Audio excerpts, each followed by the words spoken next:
ګرانو کتونکو علب خان شرپوی یم ستاسو په خدمت کې حاضر یم. یو شمېر ویډیوګانې مې کړي دي، په زرګو ویډیوګانې مې کړي، خو نننۍ ویډیو انوکه په دې ده چې د دوو زړونو خبره ده.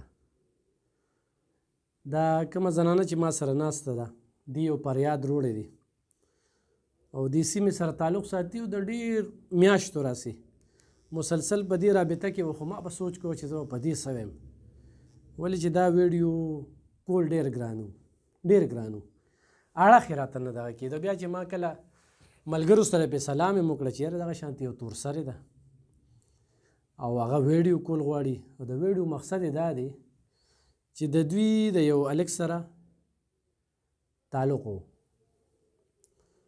په دې دوران کې چې کوم دی نو کور کې هم پته ولګېدله، تر هغې چې سنت هم دی چې د جینۍ او د هلک خوښي وي او کور کې ووي، نو په کار دا ده چې هغه رشتې وشي. ولې چې جینۍ او هلک په خپلو کې ژوند کوي، بل څوک خو نه کوي. خو بدقسمتۍ نه دلته کې زه تر ونیسي چېرې تا لی نه در کوم او دې بل له بیا ورکوم، او یا چې تا لی در کوم نو دونه شرطونه ورته کېږدي چې هغه شرطونو کې هغه زوړ شي خو هغه رشته ونه شي. نو دغه شانتې دا زنانه چې کومه ده د دې هغه هلک چې کوم دی نو دې وخت کې په سعودي عرب کې دی. په سعودي عرب کې مزدوري کوي، خو دې نه بیا موبایل ورک شو. په موبایل کې چې کوم دی نو نمبر لاړه او بیا رابطې منقطع شوې. اوس دا وایي چې په څه چل باندې زمونږ رابطه وشي. نو دا زه هغه هلک چې کوم نوم دی شیرین نامې ده او په سعودي عرب کې دی، نو زه به د سعودي مسافرو ته دا وایم چې دا ویډیو د سره شیر کړي. ولی وی دو دل مل رہے ہے مگر چپکے چپکے، دو زړونو خبره ده. نو الله دې کي چې یو بل سره رابطه وشي په ټیلیفون باندې، یو بل سره خبرې وشي، د یو بل حالات معلوم کړي چې ته څنګه څه کار کوي.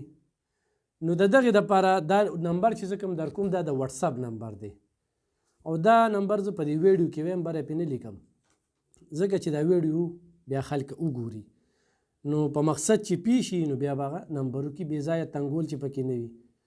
په دې باندې صرف د وټساپ میسیج کېږي، نور کال پې نه کېږي. نو خو دغه شیرین هلک په سعودي عرب کې هر ځای کې وي، نو زما وروره ته ضرور په دې نمبر باندې رابطه وکړه. یقینا دا یو ډېر غټ قدم دی او ډېر غټ قدم دله پورته کوي چې تر دې وخته پورې څو کاله وشو دې منځ کې رابطې ونه شوې، خو پړه کې ستا خال معلوموي چې ته څنګه په کومو حالاتو کې. د هغې دپاره دغه نمبر چې کوم دی 0313 19 087 50 0313 19 087 50 په دې باندې چې کوم دی نو تاسو د دوی سره رابطه کولی شئ. ګرانو کتونکو بیا وایم چې ډېرې ویډیوګانې به خلکو هم کړي وي، خو ما هم کړي دي. داسې ویډیو ما سره ډېر قسم قسم سټورۍ راځي، د خلکو قسم قسم مجبورۍ راځي، د پېښور نه، د نوښار نه، د کوړي نه، د دیر نه، سوات نه، مردان نه، چارسدې نه، مختلفو ځایونو نه. خو دا سټوري چې کومه راغلې ده نو په پښتو ژبه کې به ده ووایو، چونکې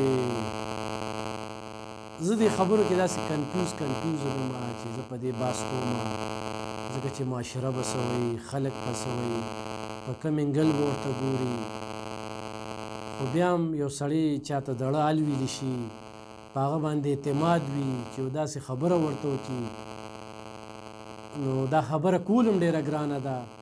چېرې زما دغه شانتې یو هلک خوښ و، هغه سره زما رابطه وه او یکدم چې کوم دی نو زما نه موبایل ورک شو، په موبایل کې هغه نمبر لاړه او په دې کې کلونه تیر شو او هغه رابطه هغه اړیکه چې کومه ده هغه تر اوسه نه ده شوې.